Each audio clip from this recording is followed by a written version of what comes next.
दिल्ली के सीएम अरविंद केजरीवाल ने देश में नई परिपाटी की शुरुआत की। वो ये कि भ्रष्टाचार के आरोप में गिरफ्तार सीएम भी सरकार चला सकता है। केजरीवाल ने जैसा कहा वैसा करके भी दिखा दिया। अभी तक ईडी की न्यायिक हिरासत से उन्होंने कथित रूप से 2 आदेश पारित किए हैं। दिल्ली की मुख्य विपक्षी पार्टी बीजेपी ने जहां इसका विरोध किया, वहीं ईडी ने भी जांच शुरू की है। बिना कागज कलम और कंप्यूटर के किस तरह अरविंद केजरीवाल अपने मंत्रिमंडल के सहयोगियों को आदेश भेज रहे हैं। फिलहाल अरविंद केजरीवाल कब तक जेल के अंदर से दिल्ली की सरकार चला पाते हैं, ये तो समय बताएगा, पर उन्होंने देश की जनता के सामने कुछ सवाल जरूर खड़े कर दिए, जिसका जवाब वो ही दे सकते हैं। अरविंद केजरीवाल को ऐसा लगता है कि वो जेल के अंदर से ही सरकार चला सकते हैं, तो फिर ये योजना उन्होंने अपनी टीम के अन्य मंत्रिमंडलीय साथियों के जेल जाने पर क्यों नहीं शुरू की। इससे बेहतर क्या हो सकता है कि जेल के अंदर से उन्हें अपने साथियों के साथ मीटिंग वगैरह की सुविधा भी मिल जाती। अरविंद केजरीवाल को जेल में पहुंचे साथियों की फिर से मंत्रिमंडल में एंट्री करानी चाहिए। अगर शपथ ग्रहण में दिक्कत हो तो कोर्ट का सहारा लेना चाहिए। कोर्ट जमानत भले ही न दे, इतनी रिक्वेस्ट तो स्वीकार कर ही सकता है कि उनके शपथ ग्रहण की व्यवस्था करवा दे। अरविंद केजरीवाल के सामने बिहार के पूर्व मुख्यमंत्री लालू यादव और झारखंड के मुख्यमंत्री हेमंत सोरेन का उदाहरण सामने है।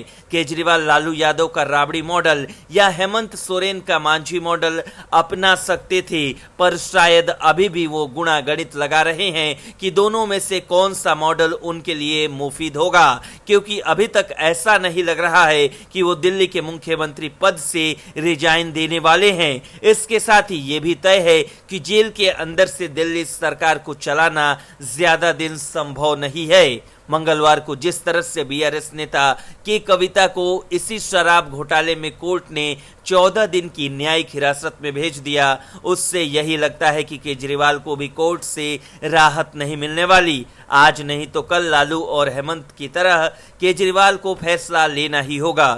Bureau report, news talk. BRS नेता के कविता को Delhi excise policy money laundering मामले में राउज एवेन्यू कोर्ट ने 9 अप्रैल तक न्यायिक हिरासत में भेज दिया। के कविता को कोर्ट से राहत नहीं मिली। बीआरएस नेता के कविता को Delhi excise policy money laundering मामले में ईडी की हिरासत पूरी होने पर राउज एवेन्यू कोर्ट में लाया गया। यहां से उन्हें 14 दिनों के लिए जेल भेजा गया। इस दौरान के कविता ने कहा कि ये मनी लॉन्ड्रिंग का मामला नहीं बल्कि पॉलिटिकल लॉन्ड्रिंग का मामला है। ये एक मनगढ़ंत और झूठा मामला है।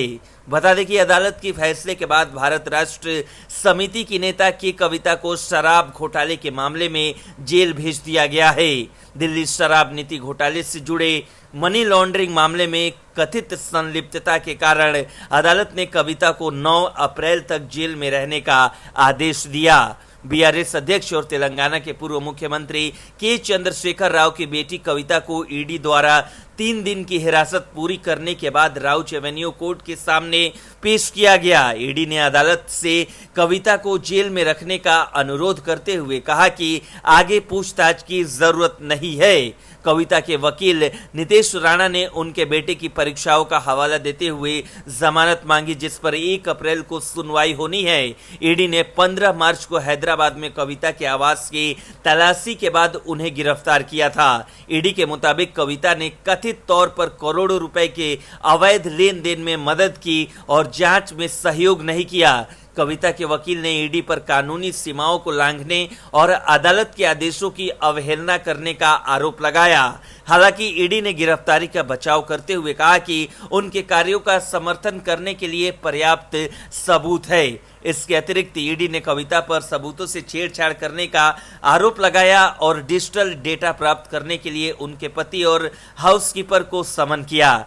मामले से जुड़े अन्य व्यक्तियों को भी पूछताछ के लिए बुलाया गया। ईडी की विस्तृत जांच में कविता के फोन से हटाए गए डेटा को उजागर करना और अवैध वित्तीय लेन देन में उनके भतीजे की संलिप्तता की जांच करना शामिल है। कविता की हिरासत बढ़ाने की अदालत के फैसले से उनके खिलाफ आरोपों की गंभीरता का पता चलता है, जो शराब के मामले में चल रही कानूनी कार्यवाही पर जोर देता है। Bureau report, news talk. शराब घोटाला मामले में ईडी के हत्थे चढ़े दिल्ली के सीएम अरविंद केजरीवाल आए दिन नया नया नौटंकी कर रहे हैं। एक तो घोटाला किया, उसके बाद जेल गए और अभी तक इस्तीफा नहीं दे रहे हैं। इसके अलावा केजरीवाल जेल से बार बार आदेश पारित कर नौटंकी कर रहे हैं। जानकारी के मुताबिक अरविंद केजरीवाल ने अब दिल्ली सरकार के स्वास्थ्य विभाग को आदेश भेजा है। दिल्ली के स्वास्थ्य मंत्री सौरभ भारद्वाज ने केजरीवाल के आदेश के बारे में बताया कि सीएम ने मोहल्ला क्लिनिक की स्थिति को लेकर आदेश दिया है। बता दें कि इससे पहले अरविंद केजरीवाल की तरफ से दिल्ली की जल और वित्त मंत्री आतिशी को आदेश भेजा गया था। आतिशी को भेजे गए आदेश में अरविंद केजरीवाल की तरफ से कहा गया था कि राजधानी में लोगों की पेयजल सीवर की दिक्कतों को जल्द दूर कराया जाए। अरविंद केजरीवाल ने अपने आदेश में यह भी लिखा था कि मैं जेल में हो सकता हूं, लेकिन दिल्ली के लोगों को कोई समस्या नहीं होनी चाहिए। अरविंद केजरीवाल के जल विभाग को दिए आदेश पर सियासत गरमाई हुई है। बीजेपी ने इस आदेश को फर्जी बताया। बीजेपी नेता मनजिंदर सिंह सिरसा ने आरोप लगाया था कि अरविंद केजरीवाल के दफ्तर को हाईजैक किया गया।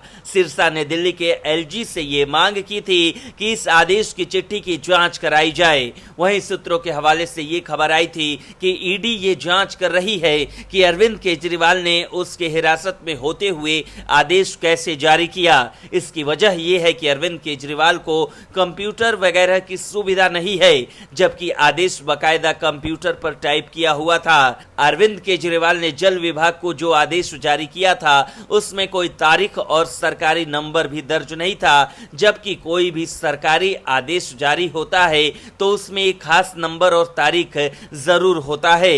इन दोनों के न होने के कारण ही सवाल खड़े हो रहे हैं कि आखिर अरविंद केजरीवाल ने चिट्ठी भेजी कैसे और किसके जरिए ये आतिशी तक पहुंची। अगर जांच में कोई गड़बड़ी मिलती है तो इससे अरविंद केजरीवाल के साथ ही आम आदमी पार्टी और आतिशी के लिए भी दिक्कत खड़ी हो सकती है। Bureau report, news 24।